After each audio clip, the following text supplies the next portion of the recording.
close your eyes and float back through the velvet shadows of time, before cities, before forests, before the very first breath of life.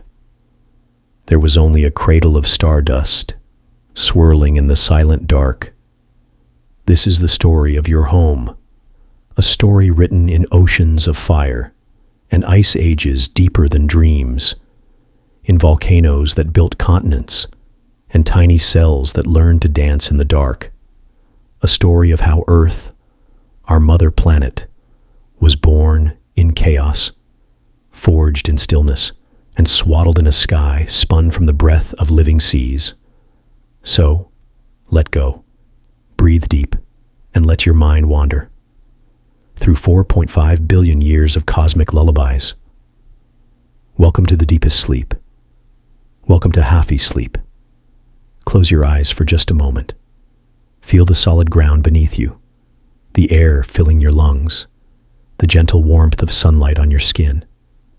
This place, this vibrant, teeming world we call Earth, feels so permanent, so utterly real. It's our cradle, our home, the only place we know for certain holds life. But its story, its story stretches back to the very dawn of everything we can comprehend, and stretches forward into a future so distant it makes the pyramids seem like yesterday's news. It's a tale of unimaginable violence and breathtaking beauty, of frozen wastelands and steaming jungles, of microscopic beginnings and the rise of beings who can ponder their own existence. This is the epic journey of our mother planet, from the swirling chaos before time to the quiet embers of its distant end. Buckle up, it's quite a ride. Let's rewind the cosmic clock further back than you might think possible. Back before mountains, before dinosaurs, before even the faintest whisper of life stirred in the oceans. We're talking about a time before Earth itself was even a twinkle in the Milky Way's eye. Before anything remotely familiar existed. This is the ultimate before the beginning story, the cosmic construction site where the very raw materials for everything, including you and me and our beautiful blue planet, were being prepped. Buckle up, it's a wild ride through the hottest, densest, and most energetic phases of our universe's baby pictures. Imagine, if you can, peeling back the layers of time like an onion, going back not millions, but billions of years. We land roughly 13.8 billion years ago. Forget galaxies, stars, or even planets. Forget atoms. At this point, the entire universe, all the space, energy, and matter that would ever exist, was crammed into a point of unimaginable density and heat. Then, in an event that defies our everyday understanding, it began expanding. Fast. This is the Big Bang. Not an explosion in space, but the rapid expansion of space itself.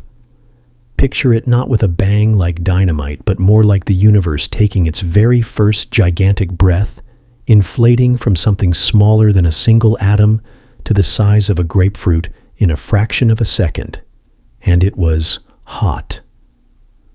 We're talking trillions upon trillions of degrees, way hotter than the core of our sun, way hotter than anything we can create in our mightiest particle colliders.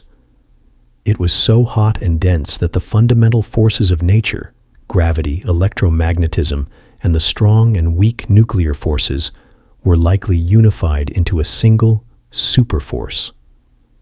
The universe wasn't filled with stuff as we know it. It was a seething, bubbling ocean of pure, raw energy. As this incredibly hot, dense universe expanded, it naturally began to cool down. Just like steam cooling forms water droplets, this cooling energy started condensing into the very first particles of matter. Think of it like a cosmic soup cooling down just enough for the first solid ingredients to form. Within the first millionth of a second, Yes, things happened mind-bogglingly fast back then. The universe cooled enough for the first truly fundamental building blocks to emerge: quarks and gluons. Quarks are the tiny, hyperactive toddlers that eventually grow up to become protons and neutrons. Gluons are the superglue that holds them together. At this stage, the universe was a thick, opaque soup called quark-gluon plasma.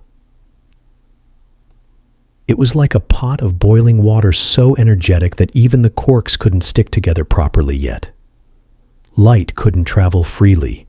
It was constantly scattered and absorbed by this dense, churning plasma.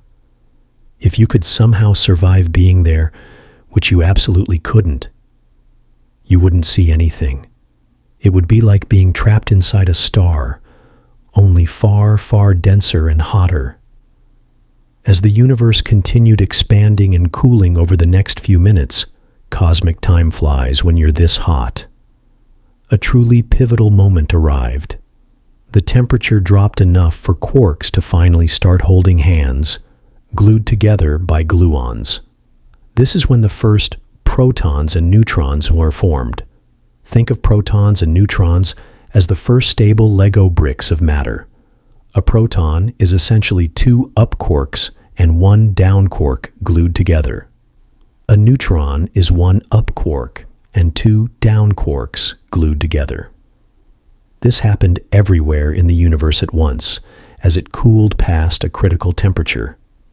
Now, with protons and neutrons floating around in the still incredibly hot universe, another monumental event occurred. Big Bang nucleosynthesis. This is a fancy term meaning the cooking of the very first atomic nuclei in the Big Bang kitchen. For a brief window, roughly between 3 and 20 minutes after the Big Bang, the entire universe acted like the core of a star. Protons, which are just hydrogen nuclei, and neutrons slammed into each other with tremendous energy. The simplest fusion happened first. A proton and a neutron could stick together to form a deuterium nucleus, heavy hydrogen. Then, two deuterium nuclei could fuse to form helium-4, 2 protons plus 2 neutrons. A tiny bit of lithium-7, 3 protons plus 4 neutrons, was also cooked up. This cosmic pressure cooker was incredibly efficient for helium. By the time the universe had expanded and cooled too much for fusion to continue, after about 20 minutes, roughly 75% of the ordinary matter by mass was hydrogen nuclei, single protons, and about 25% was helium-4 nuclei. A minuscule fraction was deuterium, helium-3, and lithium. This is absolutely crucial. The Big Bang made almost nothing but hydrogen and helium. That's it. The periodic table at this point had essentially 2 elements. So, where did all the other stuff come from? The carbon in your DNA? The oxygen you breathe? The iron in your blood? The silicon in rocks? The gold in jewelry?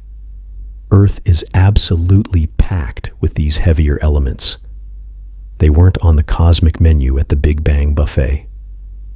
They needed a different kind of chef, working in a different kind of kitchen, much later. Fast forward a few 100 million years. The universe is still expanding and cooling. That primordial soup of hydrogen and helium gas isn't perfectly smooth. Tiny quantum fluctuations in the very early universe, magnified by the rapid expansion, have created slightly denser patches and slightly less dense patches. Gravity, the ultimate cosmic sculptor, gets to work. It starts gently tugging the atoms in those denser patches closer together. Imagine a vast, dark, mostly empty space filled with an incredibly thin fog of hydrogen and helium gas. Over immense stretches of time, gravity patiently gathers the gas. It's like water droplets slowly forming on a cold window pane, but on a scale so vast it's hard to comprehend. These gas clouds, called nebulae, start to contract. As they shrink, they spin faster, like an ice skater pulling in their arms. They flatten into giant swirling disks. Deep within the heart of these collapsing clouds, the pressure and temperature start to rise, and rise, and rise. Remember those protons? Hydrogen nuclei? When they get squeezed hard enough and hot enough, something magical happens. The intense heat and pressure overcome the natural repulsion between the positively charged protons. They slam together with such force that they fuse. Two hydrogen nuclei, protons, collide and stick, releasing a neutron and some other particles, forming deuterium. Then deuterium fuses with another proton to form helium-3. Finally, two helium-3 nuclei can collide to form helium-4, releasing two protons.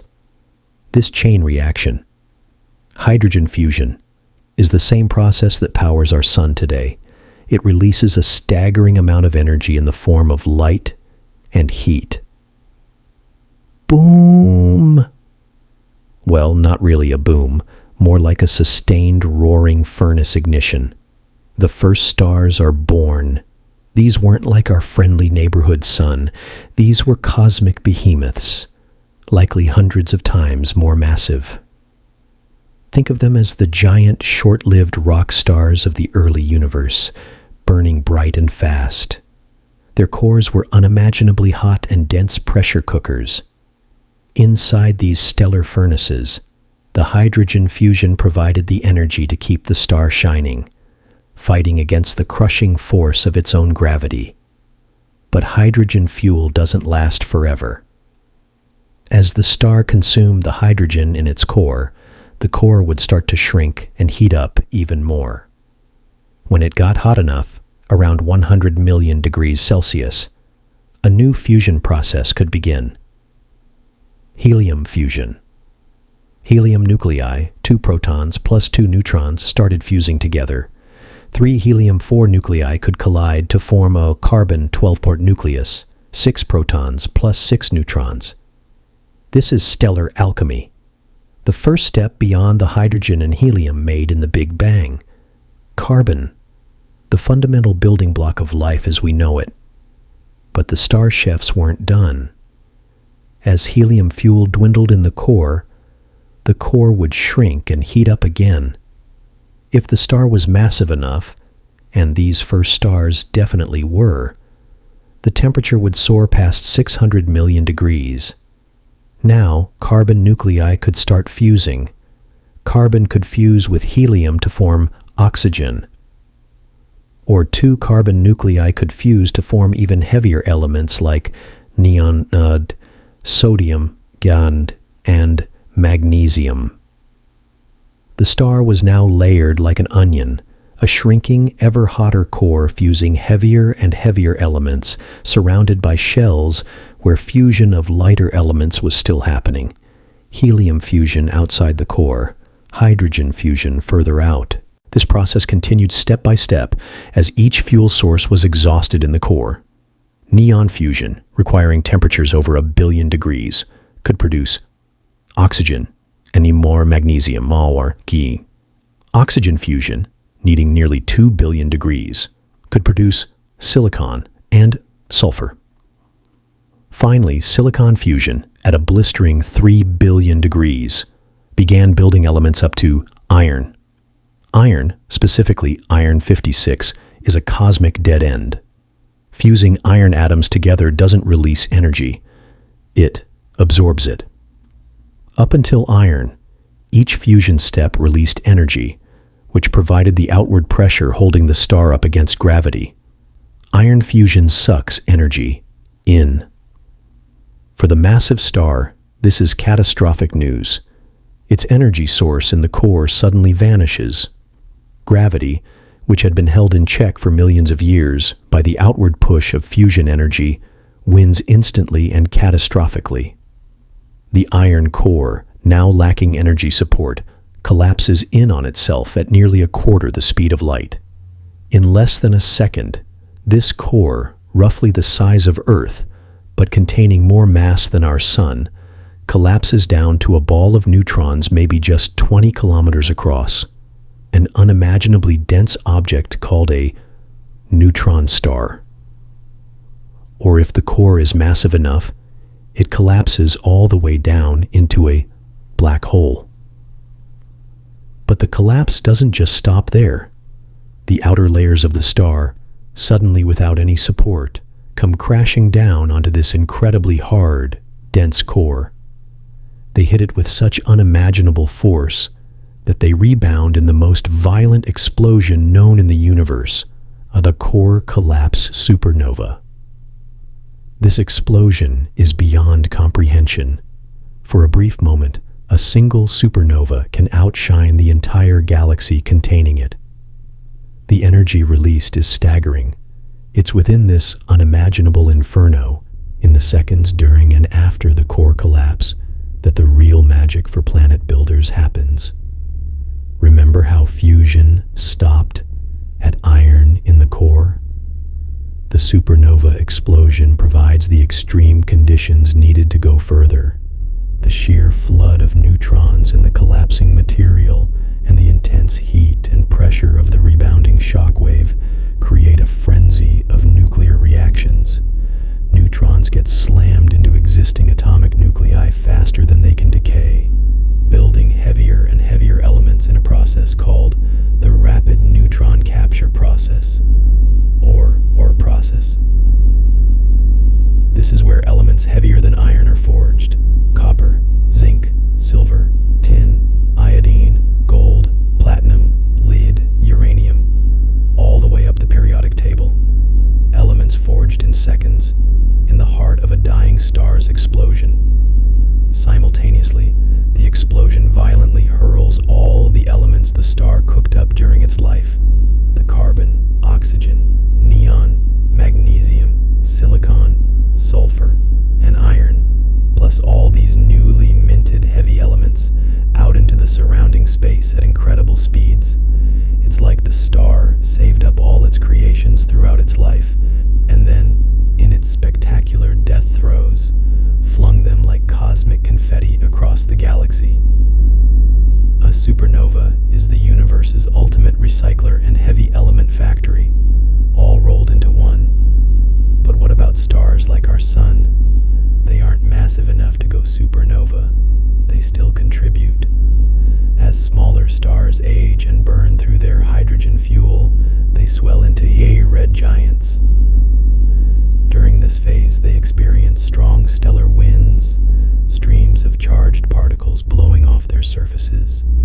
These winds carry away some of the star's outer layers, which have been enriched with elements fused inside the star, like carbon and nitrogen. This is a gentler form of enrichment, more like the star gently sweating out some of its heavier elements over time. Later, when a sun-like star finally dies, it puffs off its outer layers entirely, forming a beautiful planetary nebula, which has nothing to do with planets. It's a historical misnomer, leaving behind a hot core called a white dwarf. The nebula contains elements like carbon, oxygen, and nitrogen, gently dispersed into space. So, over billions of years, generation after generation of stars lived, fused elements in their cores, and died, either violently in supernovae or more gently as planetary nebulae. Each generation enriched the vast clouds of gas and dust drifting between the stars.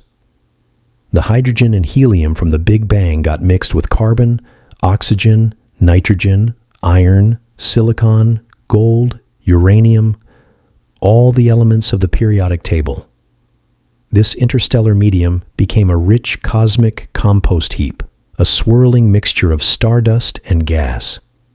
This brings us to our own cosmic neighborhood, about 0.6 billion years ago. A giant molecular cloud, many light years across, drifted through one of the Milky Way galaxy's spiral arms. This cloud wasn't pristine. It was the product of billions of years of stellar recycling. It contained hydrogen and helium, sure, but also significant amounts of oxygen, carbon, iron, silicon, all the elements that had been forged in countless stars and scattered by countless supernovae and stellar winds. It was seeded with the ashes of ancient suns. Then something triggered its collapse. Maybe it was the shock wave from a nearby supernova explosion, a stellar death giving birth to a new solar system. Maybe it was just the natural ebb and flow of density within the galaxy. Gravity once again took hold. A denser knot within this cloud began to contract, spinning faster as it shrank, flattening into a vast swirling disk, the solar nebula mine. At the very center, where the density and pressure were highest, hydrogen fusion ignited once again. A new star was born, our sun. But the story of planet Earth begins in the disk swirling around this newborn star. That disk wasn't just gas. It was full of tiny solid particles, microscopic grains of dust. Not just any dust, but stardust. Grains of silicon carbide, graphite, aluminum oxide, and even tiny diamonds, all formed in the atmospheres of dying stars, or condensed in the cooling ejecta of supernova, and now floating in this protoplanetary disk. This dust was the precious, heavy element-enriched seed stock for building planets. Close to the hot young sun, only materials with high melting points could stay solid, metals like iron and nickel, and rocky minerals rich in silicon and oxygen. Farther out, where it was cooler, volatile ices, water ice, methane ice, ammonia ice, could also survive. The tiny dust grains began to stick together when they collided, perhaps through static electricity or just gentle bumping. Think of it like dust bunnies forming under your bed, but in space. These grew into pebbles, then boulders, then mountain-sized chunks called planetesimals. Over millions of years, a chaotic game of cosmic bumper cars ensued. Planetesimals collided, sometimes shattering, sometimes sticking together, pulled by their increasing gravity. Closer to the sun, where only rocks and metals survived, the collisions built the dense, rocky inner planets, Mercury, Venus, Earth, and Mars.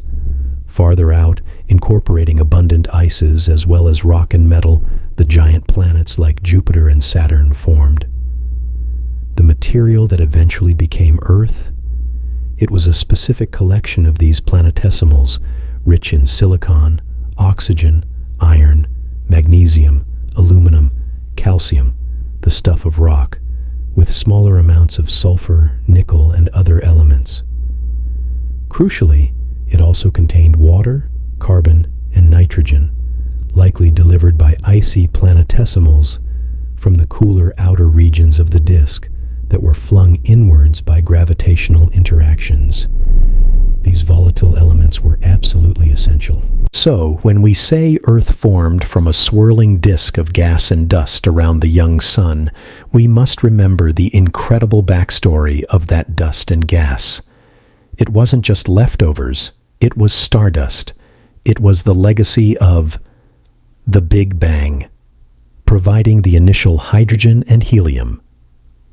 First-generation stars, massive stars that lived fast, fused elements up to iron in their cores, and died violently in supernovae, scattering those elements and forging the heaviest metals in their explosive deaths. Later generations of stars, smaller stars like our sun, that gently enriched space with carbon, nitrogen, and oxygen via stellar winds and planetary nebulae. Stellar processes. Dust grains condensing in the atmospheres of aging stars and supernova remnants. Every atom of oxygen in the water you drink, every atom of carbon in the food you eat, every atom of iron in the blood flowing through your veins, every atom of calcium in your bones, every atom of silicon in the sand on a beach, every atom of gold in a ring, except for the hydrogen atoms, which are truly primordial. was forged in the heart of a star that died long before our sun was born. That star either exploded as a supernova, blasting its enriched guts across space, or it puffed off its outer layers more gently as it aged. We are literally made of recycled star stuff. The earth beneath your feet is built from the ashes of ancient suns. The gold in your jewelry was likely forged in the seconds-long fury of a supernova explosion billions of years ago and across the galaxy. The oxygen you breathe was fused in the core of a massive star that lived and died when the universe was young. So, before the beginning for Earth wasn't emptiness. It was a vast, dynamic, cosmic construction project spanning billions of years. It involved the titanic forces of the Big Bang, the patient gathering of gravity, the nuclear alchemy inside countless generations of stars, and the spectacular, destructive creativity of supernovae. It transformed pure energy into fundamental particles, fused those particles into the first atoms, and then cooked those atoms into the rich diversity of elements we find on Earth today. Our planet's story doesn't start 4.6 billion years ago with its own formation. It starts 13.8 billion years ago with the birth of the universe itself and the incredible stellar journeys that turned primordial hydrogen into the ingredients for a living world. We are the universe, evolved to the point of being able to look back and understand its own astonishing history. And it all began on that cosmic construction site, long before Earth was even a blueprint. Imagine the early solar system not as a serene cosmic ballet, but as a demolition derby on a scale so vast it makes your head spin. Forget gentle clouds of dust peacefully coalescing. Picture instead a chaotic construction zone after a tornado hit the building supply store. Rocks the size of mountains, boulders like small countries, all hurtling through space at tens of thousands of miles per hour, crashing into each other with unimaginable force. This was the environment where Earth, our cozy blue home, was forged, not with a whisper, but with a series of cosmic booms that would make the loudest thunderclap sound like a pin dropping. For tens of millions of years after the sun ignited, the inner solar system was a maelstrom of colliding planetesimals, the rocky building blocks left over from the solar nebula. Think of it like a gigantic game of cosmic billiards, but the balls are made of molten rock and metal, and they're constantly smashing together, sometimes sticking, sometimes shattering, sometimes glancing off. Earth wasn't born fully formed. It was assembled piece by violent piece through countless impacts, each one adding mass, but also delivering staggering amounts of energy in the form of heat. Every time one of these mountain-sized or continent-sized chunks slammed into the growing proto-Earth, it was like setting off a nuclear bomb the size of a small moon. The impact site would instantly liquefy, sending shockwaves rippling through the young planet, melting rock deep below the surface, and flinging plumes of vaporized debris back out into space. It was messy, brutal, and incredibly hot work. Then, around 4.5 billion years ago, just as Earth was reaching roughly 90% of its current size, came the granddaddy of all collisions. Enter Theia. Picture a protoplanet roughly the size of Mars. That's not some pebble. That's a world almost half the diameter of Earth today. Astronomers believe Theia formed in an orbit very similar to Earth's, a cosmic neighbor on a collision course. Gravity, that relentless choreographer, eventually pulled them together. This wasn't a gentle nudge. It wasn't even a straightforward head-on smash. The best models suggest it was a glancing blow. Imagine Theia, this Mars-sized behemoth, barreling in at an angle. It didn't just hit Earth. It sideswiped it with catastrophic force. The energy released was beyond comprehension, equivalent to billions of the most powerful nuclear weapons ever detonated, all going off at once. The impact wasn't just earth-shattering, it was planet vaporizing.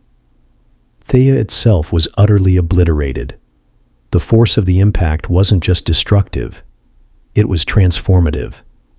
It didn't just melt the surface of the young Earth, it delivered so much energy that it effectively turned most of the entire planet into a seething, churning ocean of molten rock, a global magma ocean thousands of kilometers deep. Forget lava lakes. This was the whole planet liquefied. The heat was unimaginable. Temperatures soared to levels where rock didn't just melt, it turned into vapor. The impactor's core, dense iron and nickel, likely sank down and merged with Earth's own core in a colossal splash of liquid metal. But the lighter, rocky mantles of both worlds, they got the worst of it. The collision blasted an immense plume of vaporized rock, a superheated fog of silicate minerals, high above the molten surface and far out into space. We're talking enough material to form a small planet. This debris didn't just dissipate. Held by Earth's gravity, it formed a furious, glowing ring of molten droplets and chunks encircling the wounded planet, a celestial halo of destruction. It looked less like Saturn's elegant rings and more like a frenzied, incandescent donut of doom. Over the next few hundred to maybe 1,000 years, physics took over. Within this roiling disk of debris, particles started colliding. Tiny droplets stuck together to form larger blobs. Gravity began to pull the denser clumps together. Slowly, chaotically, this ring of destruction began to coalesce. The smaller fragments aggregated, growing like a snowball rolling down a hill, gathering more and more material, until finally a single dominant body emerged. Our moon. It formed astonishingly close to Earth, perhaps only 15,000, 20,000 miles away, compared to 240,000 today, making it loom terrifyingly large in the primitive sky. It was initially a ball of molten rock itself, glowing fiercely, a constant brooding reminder of the violence that birthed it. This, the giant impact hypothesis, is our best explanation for the moon's existence, a child born from planetary catastrophe. But Theia's legacy wasn't just the moon. That glancing blow delivered a powerful spin to the wounded Earth. Think of how a basketball spins when you flick it with your fingers. Theia's impact gave Earth a much faster rotation rate than it likely had before. A day on early post-impact Earth might have been only 5 or 6 hours long, while the gravitational tug-of-war with the newly formed moon has gradually slowed us down to our current 24-hour day and continues to slow us ever so slightly. That initial fast spin was crucial. It helped drive the dynamo effect deep within Earth's molten outer core, generating our planet's protective magnetic field, the shield that deflects harmful solar radiation and allows our atmosphere to persist. Furthermore, the angle of the impact is thought to have knocked Earth off a perfectly upright spin axis. Instead of spinning like a top perfectly aligned with the sun, Earth got a permanent tilt, currently about 23.5 degrees. This tilt is the reason we have seasons. As Earth orbits the sun, different hemispheres receive sunlight more directly at different times of the year, giving us the rhythmic cycle of spring, summer, fall, and winter. Without Theia's cosmic shove, Earth's climate would likely be far more uniform and potentially less hospitable to the diversity of life we enjoy. So by roughly 4.54 billion years ago, the main assembly was complete. Earth had reached its current mass. Theia was gone, sacrificed to create the moon.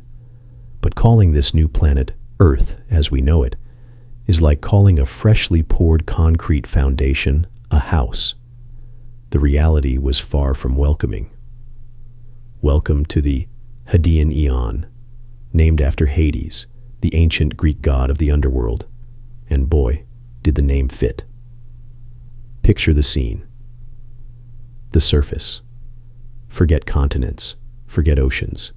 Imagine standing, if you could survive the heat, which you absolutely couldn't, on a landscape that doesn't exist anymore because it was constantly being recycled. The surface was a global magma ocean. Thousands of kilometers deep, it wasn't a calm, red lake. It was a violently churning, incandescent sea of molten rock.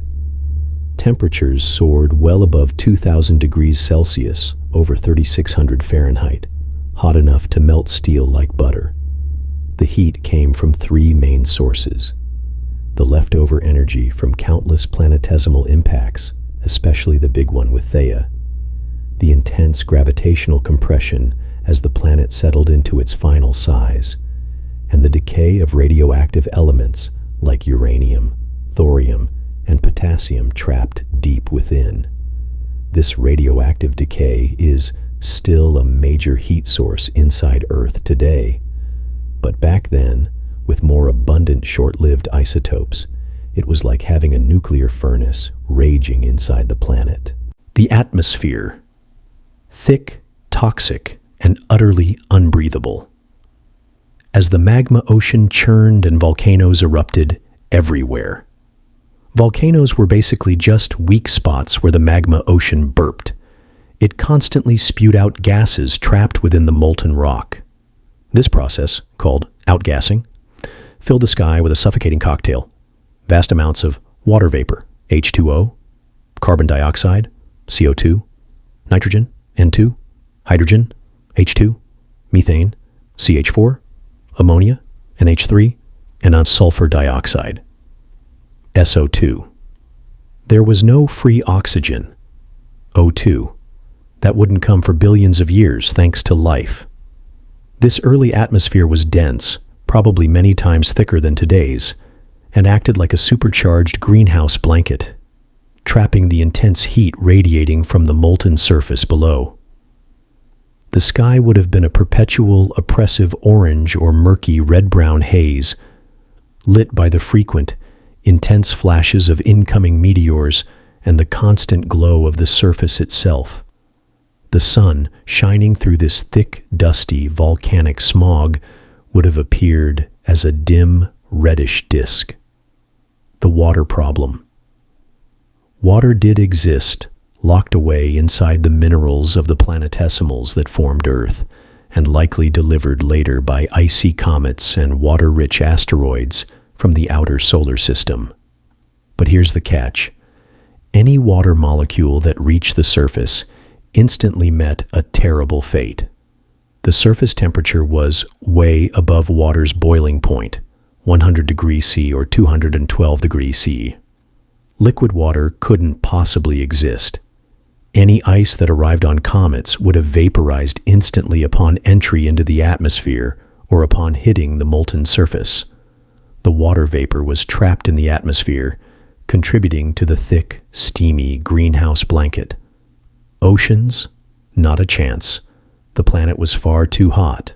Water existed only as a gas, part of that toxic sky soup. Relentless bombardment. The formation party wasn't over. While the giant impacts had mostly ceased, the solar system was still littered with debris, leftover planetesimals and fragments. Earth, being a large gravitational target, was constantly pummeled. This period is aptly called the Late Heavy Bombardment, though its intensity and exact timing are still refined. Imagine the sky frequently lit up by brilliant fireballs, not tiny shooting stars, but massive rocks, sometimes hundreds of kilometers across, screaming through the toxic atmosphere and slamming into the molten surface. Each impact was a localized apocalypse, blasting craters thousands of kilometers wide, though they didn't last long on the molten, flowing surface, ejecting plumes of vaporized rock and metal back into space and adding yet more heat to the global magma ocean. It was like living on a cosmic anvil while someone randomly swung a giant sledgehammer. This was the Hadean Earth, a world of fire, fury, and constant flux. A planet literally defining itself through violence and heat. The surface was being constantly remade. Impacts churned it. The magma ocean convected and recycled it. Volcanic outgassing built the atmosphere from scratch. It was a place where the very rocks were liquid, the air was poison, the sky rained fire, and the only constant was the intense, hellish heat. It seems utterly inhospitable, a place where life as we know it couldn't possibly survive. Yet, within this crucible of chaos, the essential ingredients for our future world were being mixed and prepared. The mass, the moon, the spin, the tilt, the water, trapped as vapor, the atmosphere, and the internal heat engine that would drive plate tectonics. The violent birth pangs of the Hadean were laying the brutal, necessary groundwork for the vibrant, living planet Earth would eventually become. The fire had to come before the water could flow. The chaos had to settle before life could stir. The forge of Hades was necessary to shape the world we call home. Imagine our young Earth, fresh off the cosmic assembly line after the Theia smash-up and the moon's dramatic birth. It's been a rough few million years. Picture it like a blacksmith's forge after a marathon session. Glowing red-hot, radiating heat like crazy, and absolutely exhausted. That relentless, hellish Hadean phase couldn't last forever. Space is cold, really cold, and even a planet-sized ball of molten fury can't fight that forever. So, ever so slowly, over stretches of time longer than we can comfortably fathom, tens of millions of years, Earth began its epic cool-down. This wasn't flicking off a switch. It was more like trying to cool a gigantic lava cake the size of, well, Earth, sitting in the cosmic freezer. The first sign of progress. The surface started to solidify. Think of the skin that forms on hot custard or cooling lava, except this skin wasn't exactly sturdy continental crust like we have today. It was incredibly thin, fragile, and utterly temporary. Imagine trying to build a house on a foundation of crème brûlée that's constantly being stirred by a giant spoon from below. That spoon was Earth's still roiling magma ocean, churning with leftover heat from formation, radioactive decay, like tiny nuclear furnaces buried deep within, and the occasional final gifts from space, leftover asteroids and comets still peppering the young planet during what's called the late heavy bombardment. These impacts were like cosmic wrecking balls, constantly shattering this delicate proto-crust, melting it back down, and recycling it straight back into the molten madness below. It was 2 steps forward, 1 giant asteroid step back. But gradually, as the bombardment lessened and the planet's internal heat engine started to run a little less furiously, the crust began to win more battles than it lost. More of it stuck around for longer periods, forming larger, albeit unstable, rafts of solid rock adrift on the sea of magma.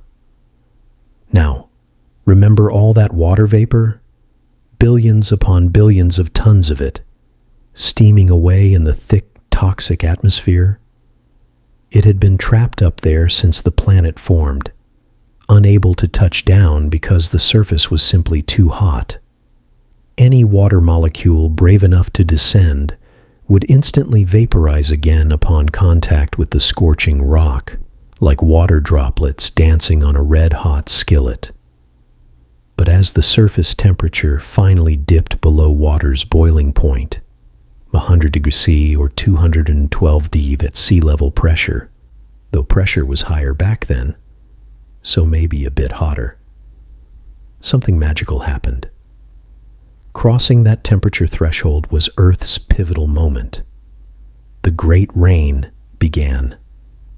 And we're not talking about a summer thunderstorm. We're talking about a planetary-scale deluge that makes the biblical flood look like a light drizzle. Imagine rain falling everywhere, constantly, for millions of years. Not gentle pitter-patter, but relentless torrential downpours. Picture the first raindrops hitting the still scorching bare rock. Shh! Instant steam. But as the rain kept falling and falling and falling, the surface cooled further. The steam hisses became less frantic. Puddles began to form in the low spots, sizzling but persisting. These puddles grew into ponds, ponds into lakes, lakes into vast, steaming seas. It was the ultimate planetary cool-down shower. Centuries? Millennia? Try millions of years. This was the longest, most epic rainstorm the solar system has ever witnessed. Slowly, inexorably, the low-lying basins, the scars from ancient impacts and the wrinkles of the young crust, began to fill. Vast, warm, shallow oceans started to sprawl across the planet. Forget the deep blue we know today. These primordial seas were likely a murky greenish-brown, like a thick, overcooked pea soup. Why? Because they were absolutely loaded with dissolved minerals. The hot rain and the acidic atmosphere, full of CO2, making a weak carbonic acid, relentlessly attacked the fresh volcanic rocks, leaching out iron, silica, sulfur, magnesium, calcium, and a whole cocktail of other elements. Iron, in particular, dissolved easily in the oxygen-free water, giving the oceans that distinctive rusty, Martian-hued tint. The sky above remained a thick, poisonous blanket, mostly nitrogen and CO2, with significant methane, ammonia, water vapor, and volcanic gases like sulfur dioxide. The sun, struggling to pierce this perpetual haze, would have appeared as a dim, fuzzy disk, bathing the steamy, iron-rich oceans in a perpetual, eerie twilight. Not exactly a vacation paradise, but a monumental step forward. Earth was now officially a water world. Now, step into this warm, murky, mineral-rich ocean circa 3.8 to 4 billion years ago. It's dark, warm, and chemically charged, like a vast, planet-sized vat of warm mineral broth. Where does life fit into this seemingly hostile picture? This is where the story gets truly mind-blowing, and admittedly, a little mysterious.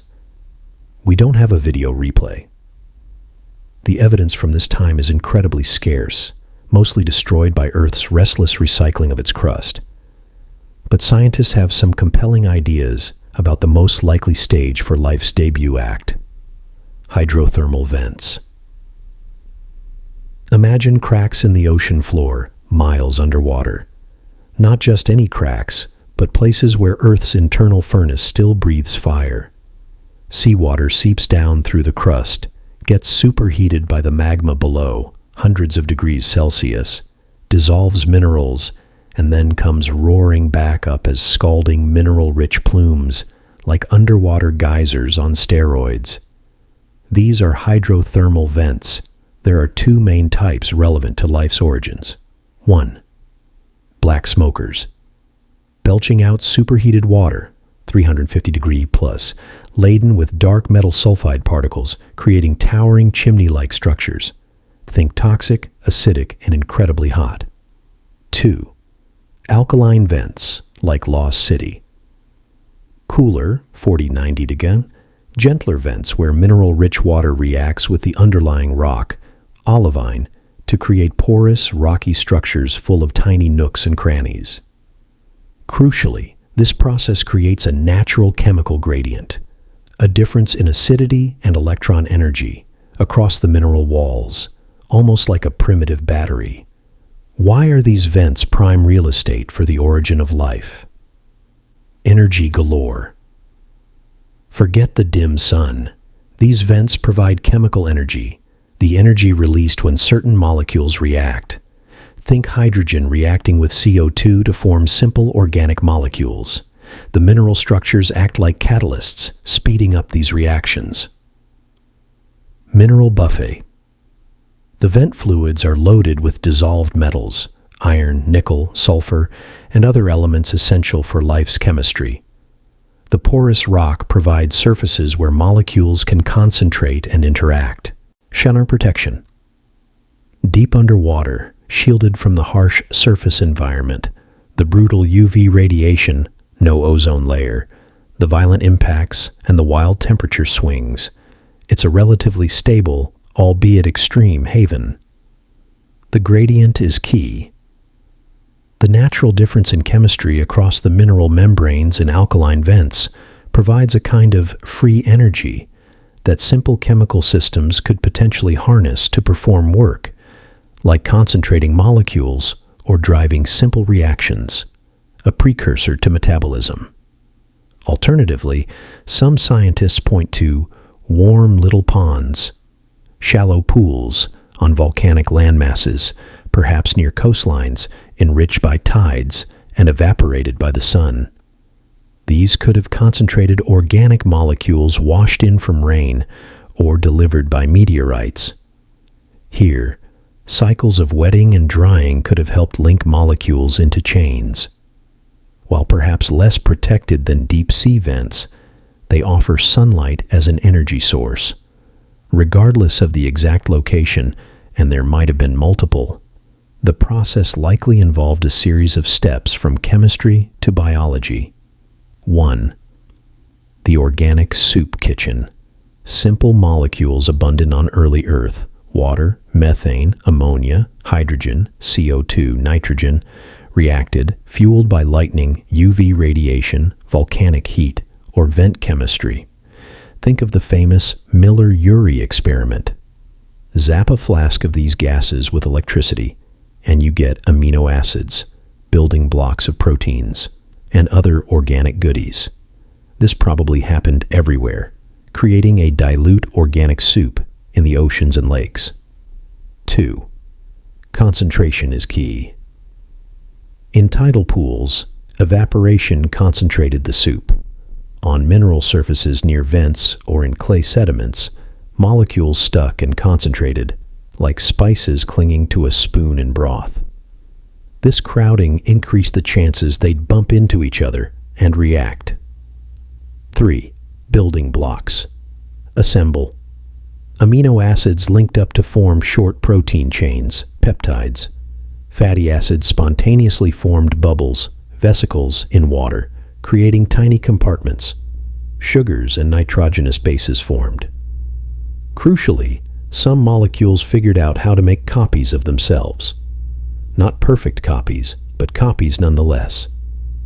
Imagine a simple molecule, maybe based on RNA, a versatile cousin of DNA, that could act as both a set of instructions and a machine to carry them out, a rudimentary self-replicator. 4.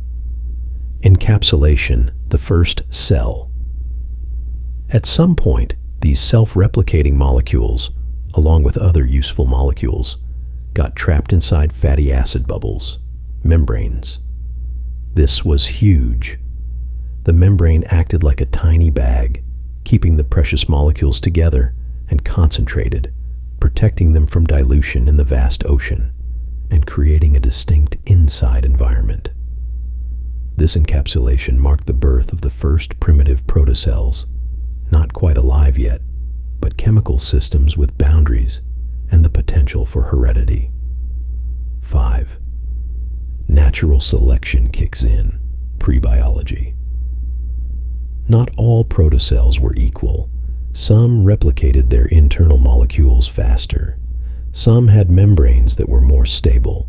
Some happened to trap molecules that gave them an advantage, like better energy harvesting. These fitter protocells became more common. Mistakes, mutations, happened during copying, leading to variation. This was evolution by natural selection before life as we define it truly began. The system was refining itself chemically. 6. The spark, metabolism, heredity, merge. The critical leap was when a system emerged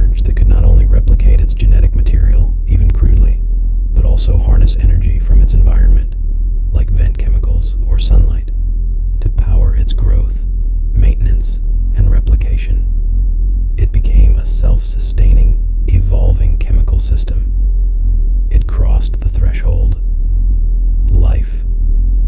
The very first life forms, likely appearing sometime between 3.8 and 3.5 billion years ago, were almost certainly prokaryotes. Incredibly simple single-celled microbes. Think of them as tiny, living chemical factories enclosed in a bag, cell membrane, but without any of the fancy internal furniture like a nucleus or mitochondria. Modern bacteria and archaea are their direct descendants. What were they like? Anaerobic. They hated oxygen. It was poison to their delicate chemistry. They thrived in the oxygen-free world of the early earth and oceans. Chemical chefs. Many were chemosynthetic. They didn't need sunlight. Instead, they derived energy by breaking down inorganic chemicals. Hydrothermal vent microbes today do this. They eat hydrogen sulfide or methane and breathe things like iron or sulfate instead of oxygen, getting energy from the reactions. The first life might have munched on hydrogen, iron, or sulfur compounds bubbling up from the vents. Early sunbathers. Others evolved primitive forms of photosynthesis, but not the oxygen-producing kind we know. Early photosynthesis likely used hydrogen sulfide, H2S, or even iron, Fe2+, instead of water, H2O, and produced sulfur or rust as waste, not oxygen. They used sunlight's energy to build carbon compounds, but without changing the atmosphere. Tiny but tough. They lived in extreme environments, scalding hot vents, acidic pools, deep within sediments. They were the ultimate survivors in a still harsh world. The ultimate recyclers. They were already masters of geochemistry, cycling elements like carbon, sulfur, and nitrogen in ways that would shape the planet for eons to come. Finding evidence of these pioneers is tough. Fossils of single cells without hard parts are rare and easily destroyed. The oldest widely accepted fossils are stromatolites from about 3.5 billion years ago in Australia.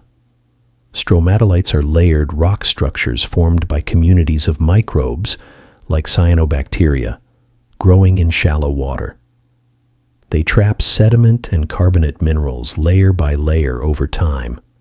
They look like wrinkly rocks or domes, but they're essentially fossilized microbial cities. Finding these tells us that by 3.5 billion years ago, life wasn't just present. It was abundant and sophisticated enough to build large, complex structures. The actual origin likely happened even earlier, perhaps hundreds of millions of years before. Imagine the scene. Earth, still young and volatile, its vast, iron-rich oceans swirling under a thick, alien sky. Volcanoes grumble on the sparse, dark volcanic islands poking above the waves. And deep below the surface, or perhaps in a warm, tide-washed pool, in a tiny, fragile bubble of fatty molecules, a chemical dance became self-sustaining. A molecule copied itself. Energy was harnessed. A system persisted, replicated, and evolved. It wasn't dramatic. No fanfare, no flash of light. Just chemistry crossing an invisible, profound threshold. The first whisper of life in the cosmic silence. A single, microscopic spark in the vast, warm, murky ocean. From that unassuming beginning, everything that followed, the dinosaurs, the redwoods, the whales, the birds, us, would eventually emerge.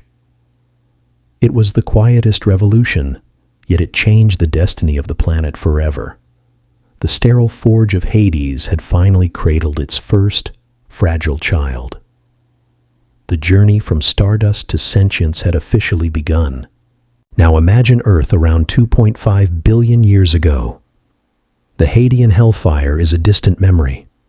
Vast, shallow, rust-colored oceans cover much of the planet under a perpetually hazy, orange-tinted sky. Life has been humming along for over 1 billion years, but it's a quiet hum. A world dominated by microscopic, single-celled players, bacteria and archaea. They're the ultimate survivors, thriving in the warm, mineral-rich waters, munching on chemicals from vents, harnessing sunlight in primitive ways, and blissfully existing in an atmosphere devoid of free oxygen. It's a stable, if simple, world. But beneath the surface of this microbial paradise, a revolution was quietly brewing, led by an unassuming group of tiny greenish-blue engineers, the cyanobacteria. Think of cyanobacteria, sometimes called blue-green algae, though they're bacteria, as the solar power pioneers of the ancient world. While other microbes were using sunlight to split hydrogen sulfide, smelly, or iron, cyanobacteria stumbled upon a game-changing trick: oxygenic photosynthesis. The recipe was deceptively simple.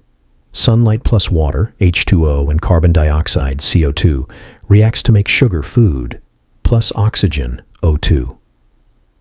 They used sunlight's energy to rip apart water molecules, grab the hydrogen to build sugars, their food, and spit out the leftover oxygen as waste.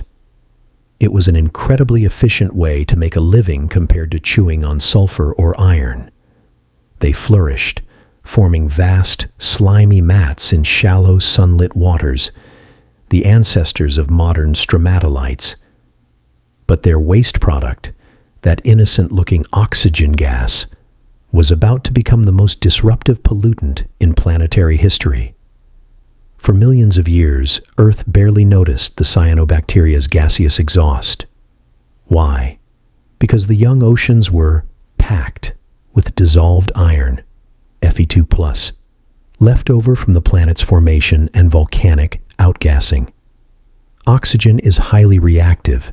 It loves to combine with other elements, especially iron. So as O2 bubbled out of the cyanobacterial mats, it instantly reacted with the dissolved iron in the seawater. This created iron oxide, rust, which sank to the ocean floor.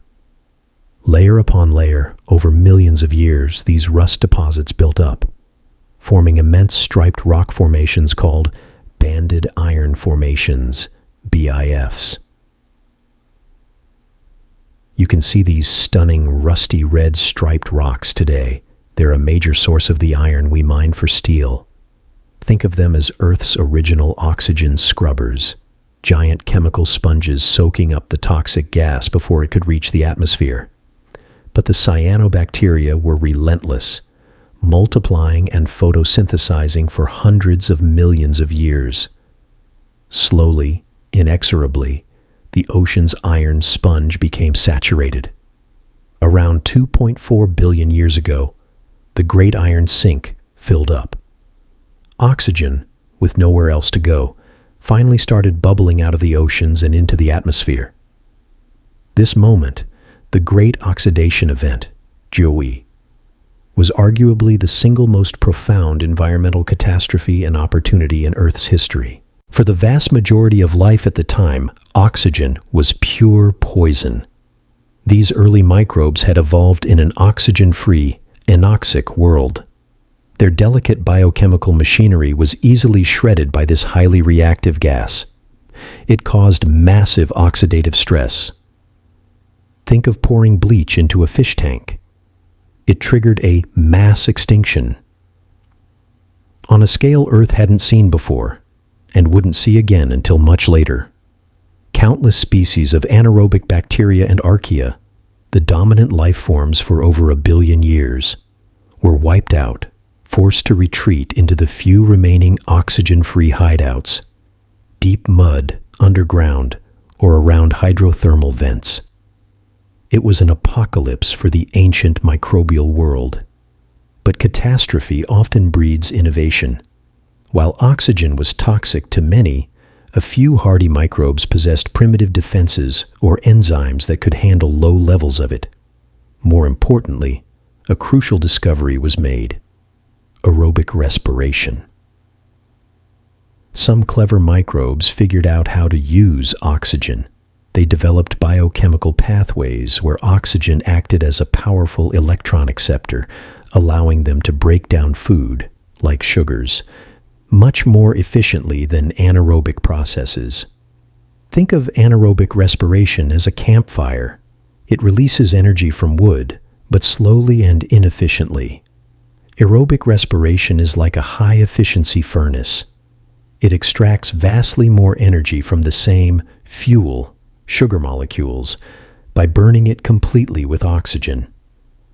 Organisms that could tolerate oxygen, and especially those that mastered aerobic respiration, gained a massive energy advantage. They could grow faster, move more, repair themselves better, and outcompete their oxygen-hating neighbors. This energy surplus was a fundamental prerequisite for building more complex life. The atmosphere itself transformed. The methane and hydrogen sulfide that dominated the early sky were gradually oxidized and scrubbed away. Nitrogen became the dominant gas, and oxygen levels began a slow, bumpy climb, though still only a fraction of today's 21%. Earth was moving from a chemically reducing environment, where things tend to gain electrons, to an oxidizing one, where things tend to lose electrons to oxygen. This set the stage for everything complex that was to come. The Proterozoic eon, however, wasn't just about the oxygen revolution. Earth's climate decided to go on a wild roller coaster ride, plunging the planet into deep freezes so severe they make the last ice age look like a mild winter. Evidence locked in ancient rocks suggests that at least twice, and possibly more times, between about 635 million years ago, the Cryogenian period, and perhaps earlier around 2.2 billion years ago, Earth became a snowball, or more accurately, a slush ball. Imagine this: ice sheets, kilometers thick, not just covering the poles, but spreading relentlessly from the poles towards the equator. Glaciers grind across continents, scouring the land down to bare rock. Eventually, ice covers the entire planet, even the tropics, reflecting sunlight back into space with brutal efficiency. The oceans freeze over, perhaps to depths of hundreds of meters or even a kilometer, locking the planet in a global deep freeze. Average global temperatures might have plummeted to 50 degrees, 58 degrees. The only hints of liquid water might be near volcanic hotspots or under the thick ice where geothermal heat or pressure kept pockets of slushy brine. It was a planetary ice age of unimaginable severity. How did this happen? A perfect, or rather perfectly awful storm of factors. 1. The faint young sun. Paradox. Our sun was about 6 to 10% dimmer back then. Less incoming solar heat meant a colder baseline. 2. Continental conga line. The continents were likely clustered together near the equator, like the later supercontinent Rodinia. Land at the equator reflects more sunlight than ocean, higher albedo. More importantly, it disrupted ocean currents that normally transport heat from the tropics to the poles, preventing the warm water from melting polar ice. 3. The weathering thermostat. As continents formed and mountains rose, rock weathering increased. Rainwater, slightly acidic from CO2, dissolves rocks, pulling CO2, a key greenhouse gas, out of the atmosphere and locking it away in carbonate minerals on the ocean floor. Less CO2 meant less greenhouse warming. With the continents near the equator, where rain is heaviest and weathering is strongest, this CO2 drawdown was supercharged. 4. The ice albedo feedback loop. As ice spread, it reflected more sunlight, cooling the planet further, which caused more ice to form, a runaway cooling effect. Once ice sheets reached a critical latitude, around 30 degrees, this feedback loop likely became unstoppable, plunging the planet into full snowball mode. Life, incredibly, persisted. How? In the eternal darkness under miles of ice, around hydrothermal vents. On the ocean floor, chemosynthetic microbes would have thrived as they always had, independent of sunlight. Near active volcanoes poking through the ice, geothermal heat could create oases of open water or thin ice where sunlight might barely penetrate, allowing photosynthetic cyanobacteria to cling on in frigid, slushy ponds. In areas of thin sea ice or near volcanic islands, microbial mats might have eked out an existence. It was life on the absolute edge, confined to tiny refuges in a globally hostile environment. How did Earth thaw? The planet's internal furnace came to the rescue. Volcanoes don't care about ice ages. They kept erupting, spewing vast amounts of CO2 into the atmosphere. But with the oceans frozen over, there was no liquid water to form rain, and thus no weathering to pull the CO2 back down. The CO2 just built up and built up and built up over millions of years. Eventually, the greenhouse effect became so powerful that it overwhelmed the ice's reflectivity. The thaw, when it came, was likely rapid, geologically speaking, and catastrophic. Global temperatures soared, ice melted with staggering speed, and Earth swung from a deep freeze into a super greenhouse, hot and steamy. These extreme freeze-thaw cycles, the ultimate planetary stress test, profoundly shaped evolution. Life was repeatedly pushed to the brink, forcing rapid adaptation, innovation, and potentially clearing the ecological slate for new players. Towards the end of the Proterozoic, around 1.8 to 1 billion years ago, another quiet revolution happened, this time inside the cell. The eukaryotic cell emerged. What makes a eukaryote special? Compartmentalization. Think of the old prokaryotic cells, bacteria, archaea, as studio apartments. One open room where everything happens, sleeping, cooking, working. Eukaryotes are like houses with separate rooms. The nucleus was the control room where the DNA is safely stored inside a membrane, protected and better regulated. Organelles were specialized rooms for specific jobs. The most crucial early ones, mitochondria, were the power plants.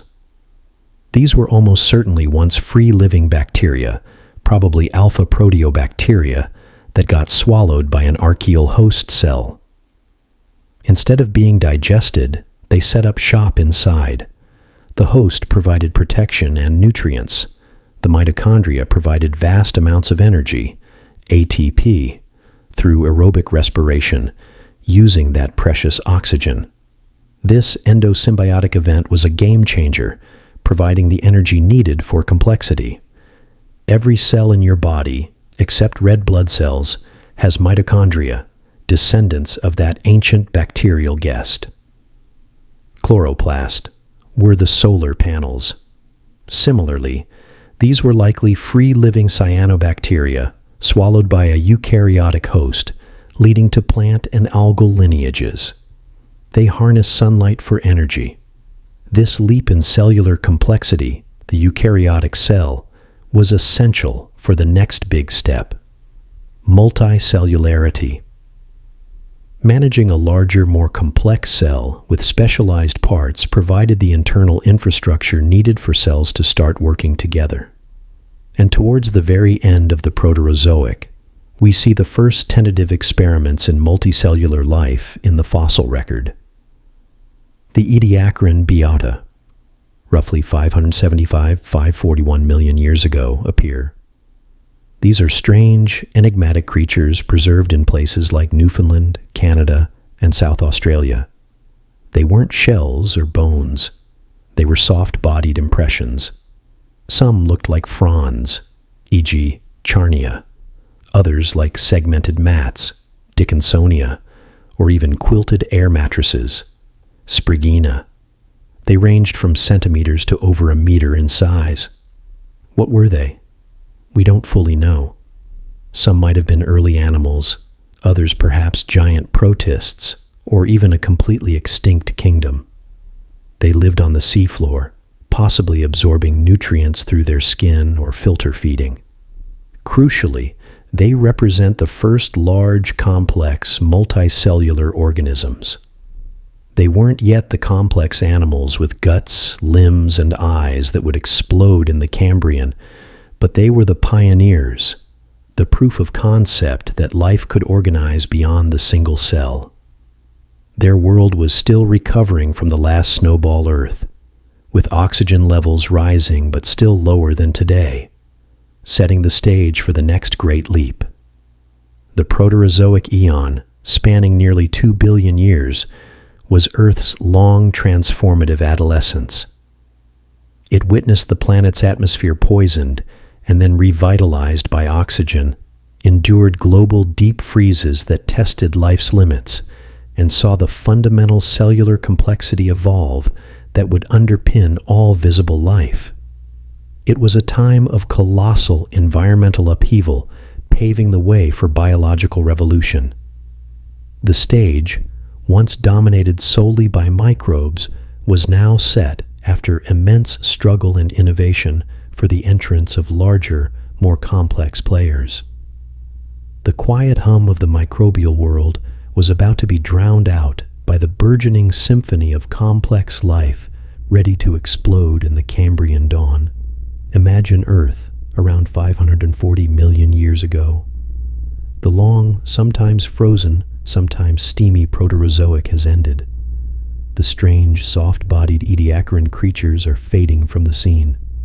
The stage seems set for more microbial mats and simple life. Think again. Hold on to your hats, because Earth's biological engine is about to slam into overdrive with a ferocity never seen before or since. Welcome to the Phanerozoic eon, the eon of visible life, and its breathtaking opening act, the Cambrian explosion. Picture this. Within a geological eye blink, maybe 20 to 25 million years, which is fast. When your previous major innovation, complex cells, took over 1 billion. The oceans go from hosting mostly small, soft, or frond-like things to teeming with an utterly bizarre, wildly diverse menagerie of creatures, sporting hard parts, complex bodies, and entirely new survival strategies. It's like flipping a switch from a quiet pond to a bustling, slightly terrifying alien metropolis. What burst onto the scene? Arthropods. The ultimate early success story. Think ancestors of insects, spiders, crabs, and shrimp, but often in gloriously weird forms. Trilobites were the rock stars, segmented armored critters with complex eyes, some with hundreds of lenses, scuttling along the seafloor like underwater pillbugs, some grazing, some hunting. Then there were nightmarish predators like Anomalocaris, abnormal shrimp, up to 1 meter long with spiny, grasping appendages in front of a circular, lamprey-like mouth lined with serrated plates and huge, stalked eyes. It was likely the apex predator of its time, cruising above the seabed hunting trilobites. Mollusks. The early prototypes of snails, clams, and squid. Some had simple shells, others were more slug-like. Hallucigenia, named because it looked like something from a dream, nightmare, was a tiny, spiky, worm-like creature with stilt-like legs and a row of tentacles on its back. Paleontologists spent decades figuring out which end was up. Echinoderms.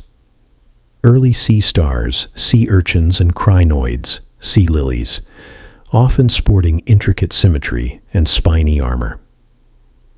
Chordates. Our own humble beginnings, the first creatures with a dorsal nerve cord, the precursor to our spinal column.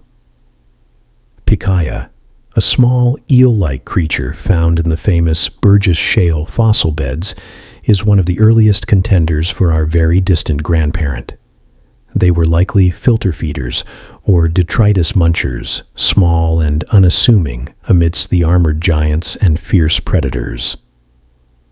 Plus, worms of all kinds, sponges building intricate skeletons, jellyfish relatives, and creatures so bizarre we struggle to classify them even today. Why the explosion? What lit the fuse?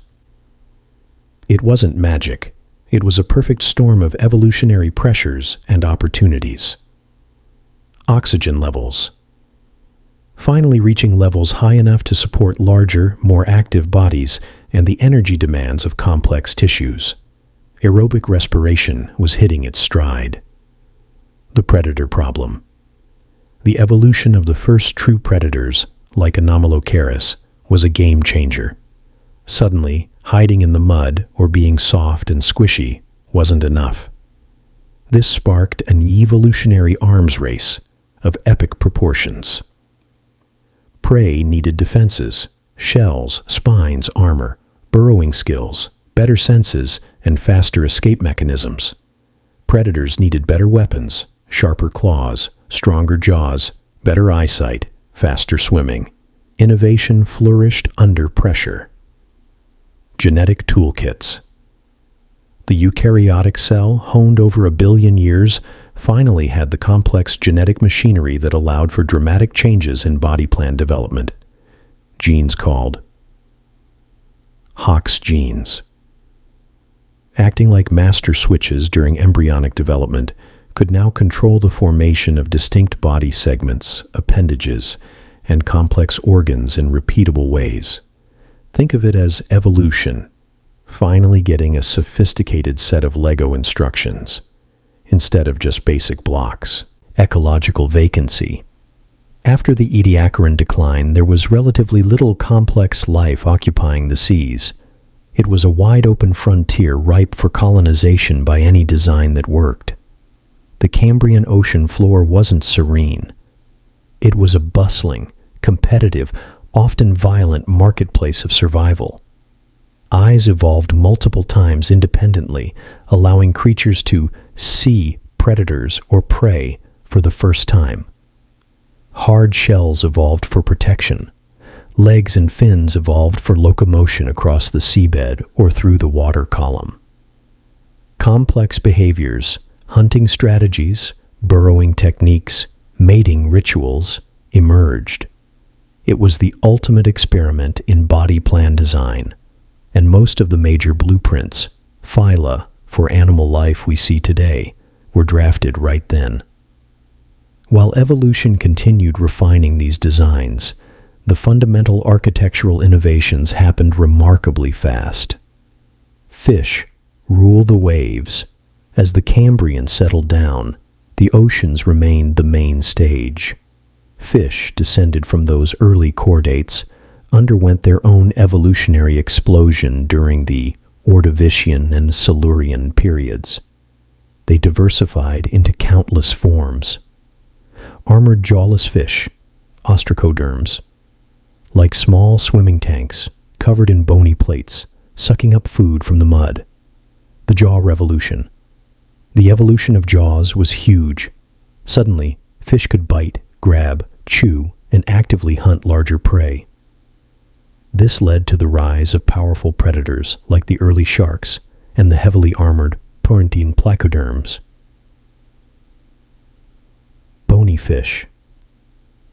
Developing lighter, more flexible skeletons, leading to the incredibly diverse ray-finned fish, like your goldfish or tuna, and the lobe-finned fish, crucial for our story later. Fish became masters of their domain, filling every niche from deep-sea scavengers to surface-dwelling predators. The oceans were a vibrant, complex ecosystem, but beyond the water's edge lay a vast, empty, and incredibly challenging frontier. Land. Moving onto land was like moving to another planet. The challenges were immense. Water buoys you up. On land, you collapse without strong support. Water is everywhere in the ocean. On land, moisture evaporates quickly. Bodies need waterproofing. Gills collapse in air. Lungs or other air-breathing systems are needed. Eggs and sperm need water to meet and avoid drying out. Light, sound, and smell travel differently in air than water. Sense organs need adapting. Water is thermally stable. Land has hot days and cold nights. Plants were the first pioneers. Life couldn't colonize land without a food source. Plants led the charge, becoming the foundation of terrestrial ecosystems. About 470 million years ago, simple non-vascular plants like mosses and liverworts crept onto damp shorelines, marshes, and riverbanks. They had no true roots, stems, or leaves. They hugged the ground, absorbing water directly through their surfaces, and needed constant moisture to reproduce, sperm swimming to eggs. They formed green carpets, stabilizing mud and creating the first fragile soils. The vascular revolution was the massive breakthrough. Vascular tissue. Think of this as internal plumbing. Xylem tubes to transport water and minerals up from the roots, and phloem tubes to transport sugary food down from the leaves. This allowed plants to grow taller, reaching for sunlight. Cooksonia, a tiny branching plant only centimeters tall, was one of the first vascular pioneers. After vascular revolution, plants evolved true roots to anchor themselves and absorb water-borne nutrients from the soil. They developed leaves as solar panels for photosynthesis. Ferns and their relatives, horsetails, club mosses, became dominant, forming the first real forests in the Devonian period. Some grew as tall as small trees. The Carboniferous jungle about 358 to 298 million years ago. Welcome to the ultimate swampy greenhouse.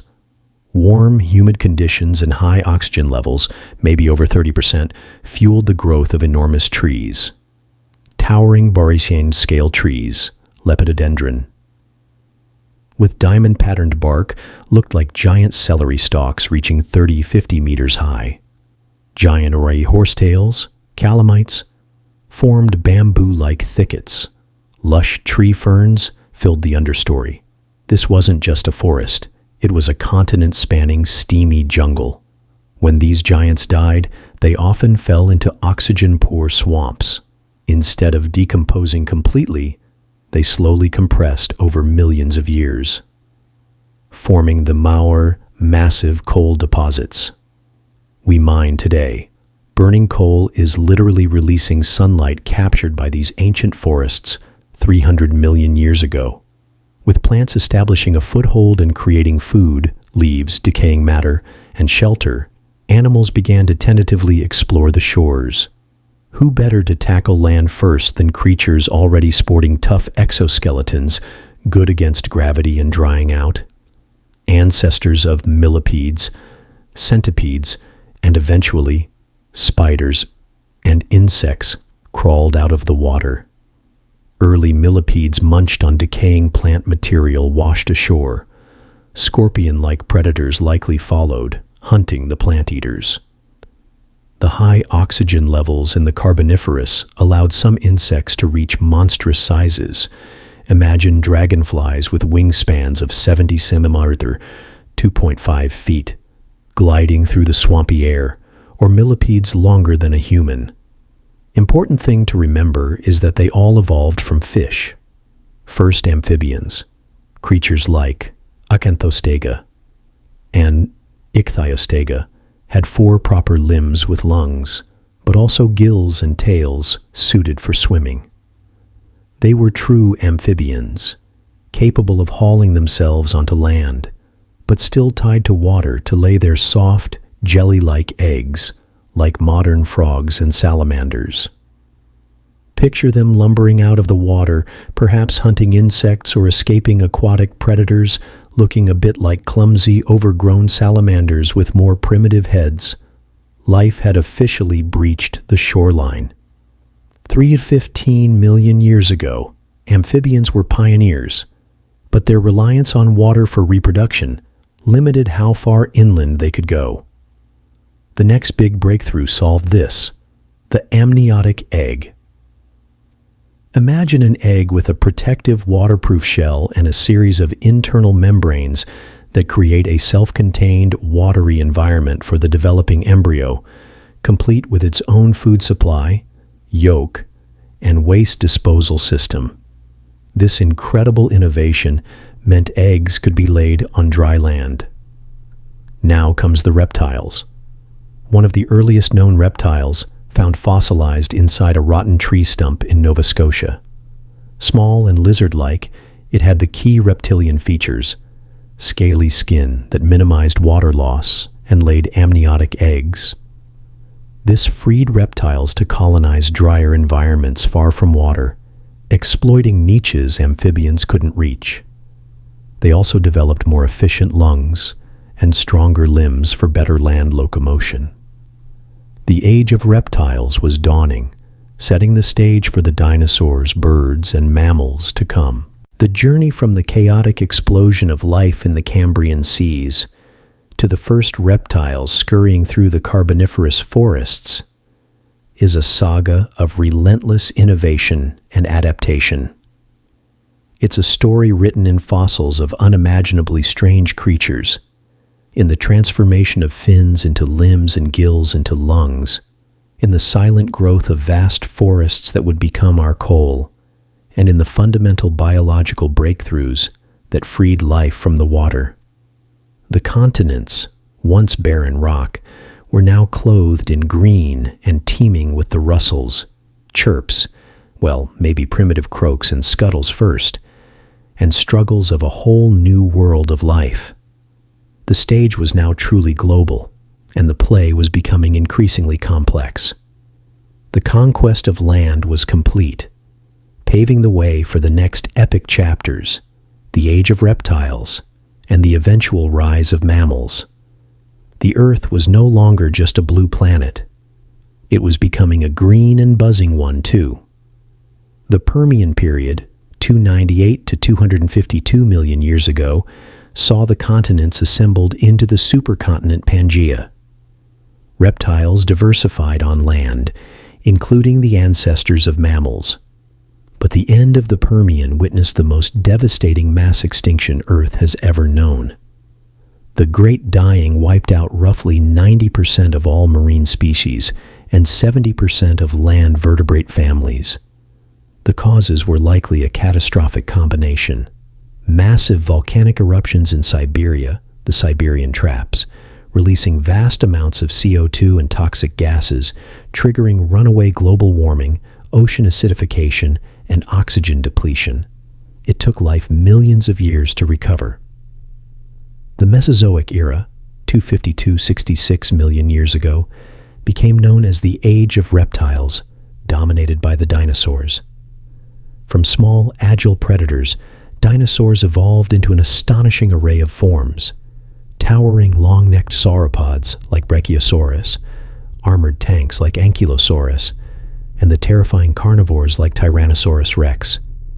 They ruled every continent. In the skies, pterosaurs soared, while the oceans teemed with marine reptiles like ichthyosaurs and plesiosaurs. Crucially, during this time, two other lineages were evolving in the shadows.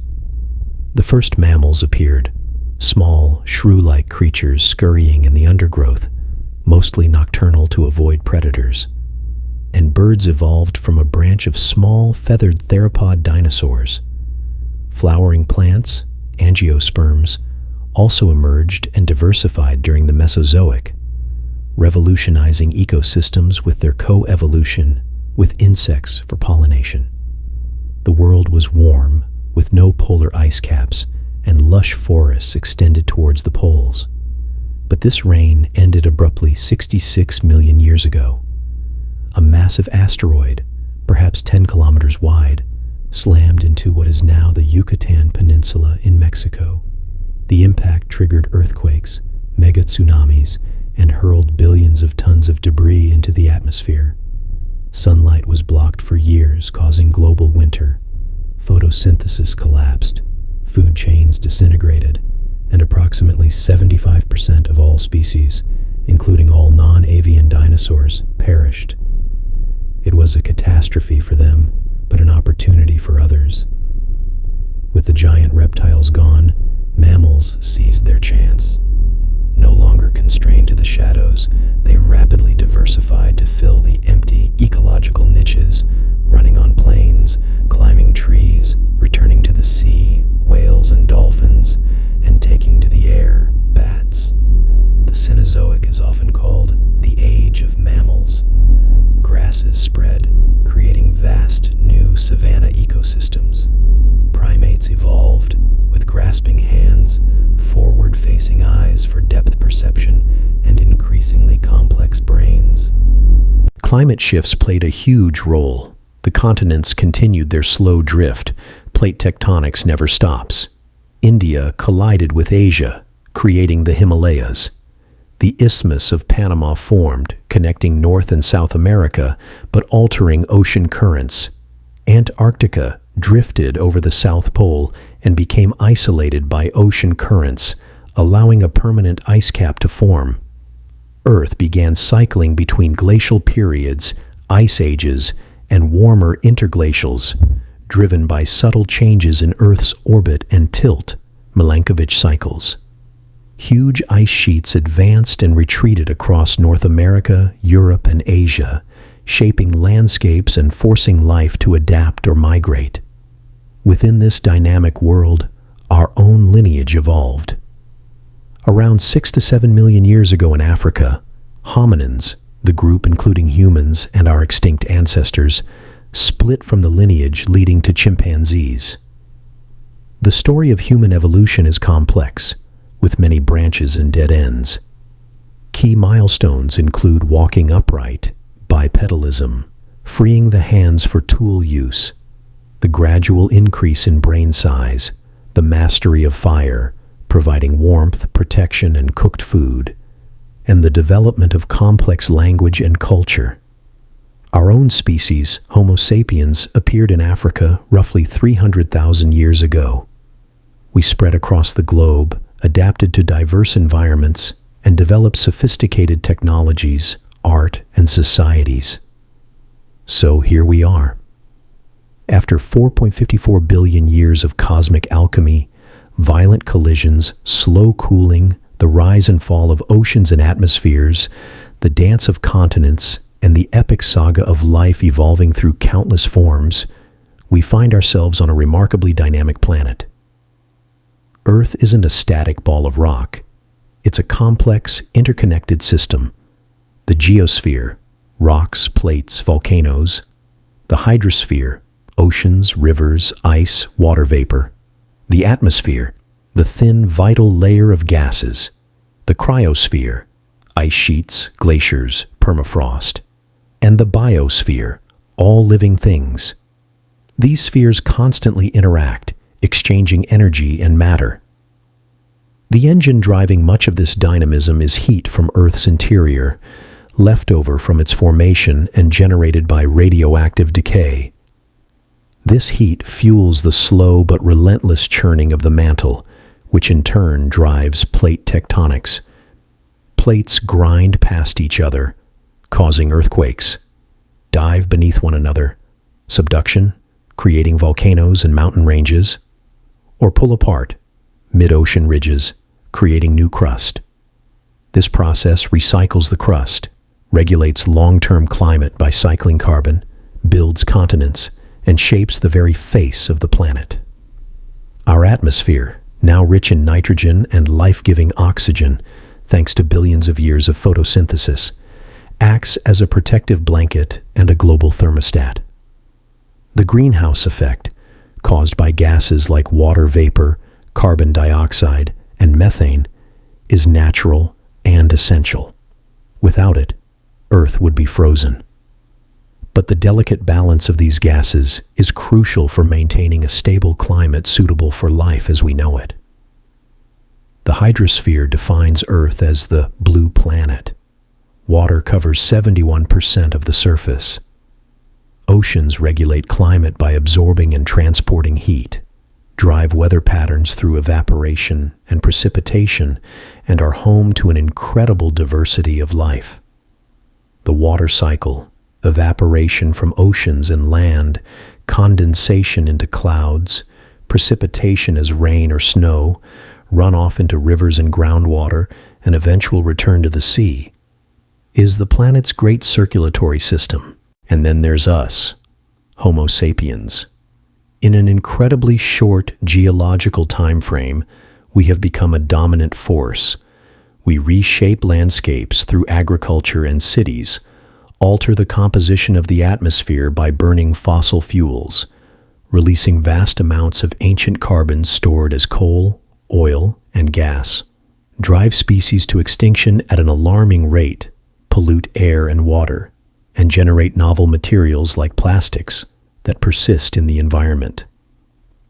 Our actions are now impacting the very planetary systems that sustain us, pushing Earth into a new, human-influenced geological epoch some scientists call the Anthropocene. We hold unprecedented power, and with it comes profound responsibility for the future of this complex, beautiful, and resilient system we call home. What lies ahead for our mother planet? While human choices will dramatically shape the next few centuries or millennia, the ultimate fate of Earth is written in the stars, specifically our sun. Our star is middle-aged. For billions of years, it has been steadily fusing hydrogen into helium in its core. But this fuel isn't infinite. As the hydrogen in the core depletes, the sun will gradually grow brighter and hotter. This slow increase has already begun and will continue. Over the next several 100 million years, the sun's increasing output will intensify the greenhouse effect. More water will evaporate from the oceans, adding water vapor, a potent greenhouse gas, to the atmosphere, further amplifying warming. This runaway greenhouse effect will eventually overwhelm Earth's natural climate regulation. The end of complex life. Long before the oceans boil away, conditions will become too hot and unstable for complex multicellular life, including humans, unless we've found a way off the planet. Plants will struggle with higher temperatures and changing rainfall patterns. Deserts will expand. The precise timing is debated, but likely within 500 million to 1 billion years, Earth's surface will become largely uninhabitable for complex life. Microbes may persist in niche environments for longer. Plate tectonics. Slow down. The internal heat-driving plate tectonics is gradually decreasing. Eventually, perhaps in 1 to 1.5 billion years, the mantle will cool enough that plate motion stops. No more earthquakes from plate boundaries. No new mountain building or volcanism from subduction. Erosion will slowly wear down the continents, potentially leading to a much flatter, more water-covered world before the oceans evaporate. About 5 billion years from now, the sun will enter the final dramatic stages of its life. Having exhausted the hydrogen in its core, it will begin fusing hydrogen in a shell surrounding the helium core. This causes the outer layers to expand enormously, cooling and reddening. The sun will swell into a red giant star, engulfing Mercury and Venus. The sun's outer atmosphere will expand well beyond its current size, likely engulfing and vaporizing the innermost planets, Mercury and Venus. What happens to Earth is less certain, but grim. The expanding sun will either engulf Earth entirely, vaporizing it, or its intense radiation and stellar winds will blast away the atmosphere and oceans, scorching the surface to a molten, barren cinder, leaving behind only the dead, irradiated core. The moon will likely be destroyed or ejected. Earth, as a habitable world, will cease to exist. After the red giant phase, the sun will shed its outer layers into space, creating a beautiful planetary nebula, a glowing shell of gas illuminated by the exposed hot core.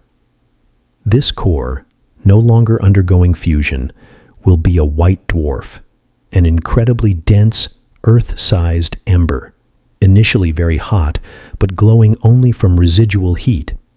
It will slowly cool over trillions of years, fading into a cold, dark black dwarf, the final end state for stars like our sun. The remnants of Earth, if not vaporized, would be a scorched, airless rock orbiting this fading cinder in perpetual darkness. Its geological story long over, its biological legacy extinguished billions of years prior. So there you have it, the incredible journey of our mother planet Earth.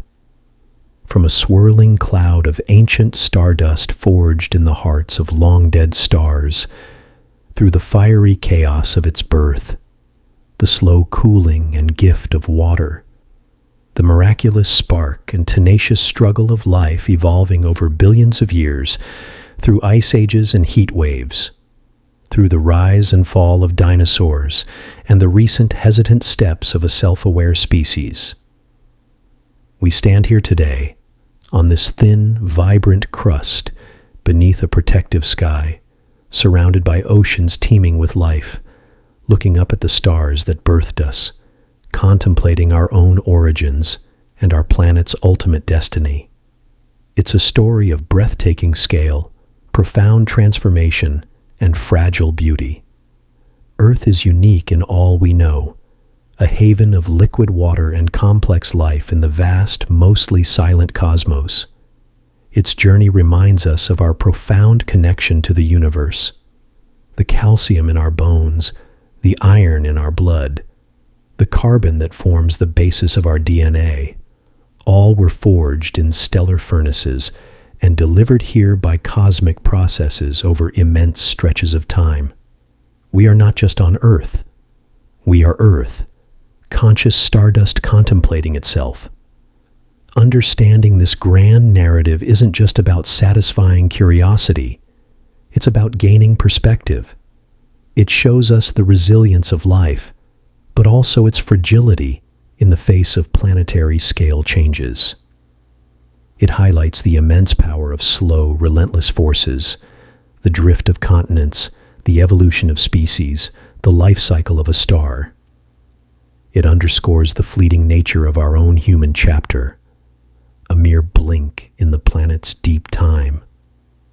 And it emphasizes the profound responsibility we hold.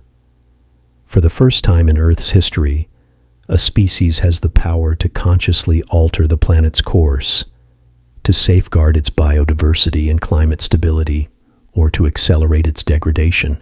The Earth's journey continues, with or without us. The sun will keep shining, the plates will keep grinding, for a while longer. The winds will keep blowing, and life, in some form, will keep adapting. But our actions now will determine the quality of the next chapters for countless species, including our own descendants, and the legacy we leave on this extraordinary, life-giving world. As we look to the future, both the near term shaped by our choices and the deep time dictated by stellar evolution, let us remember the incredible journey that brought us here. Let it inspire awe, humility, and a fierce determination to cherish and protect this pale blue dot, our only home in the cosmos. For in the vast unfolding story of the universe, Earth's vibrant living chapter is rare, precious, and utterly wondrous. And for now, it's still ours to experience, to understand, and to safeguard. The journey isn't over, and our part in it matters. So rest now, little stardust. You've journeyed through oceans of time, watched mountains rise and fade like sighs, felt life bloom in the silent dark. Remember, you are held by this ancient breathing world, whose rivers sing your blood's salt song, whose forests dream with your every breath. Let go, deeper now. Surrender to the cosmos humming in your bones, where dinosaurs still dance in limestone dreams, and glaciers melt into lullabies. This is your story, written across 4.5 billion years. Now close the chapter and drift, drift, safe in the arms of Earth. Good night from Hafee Sleep.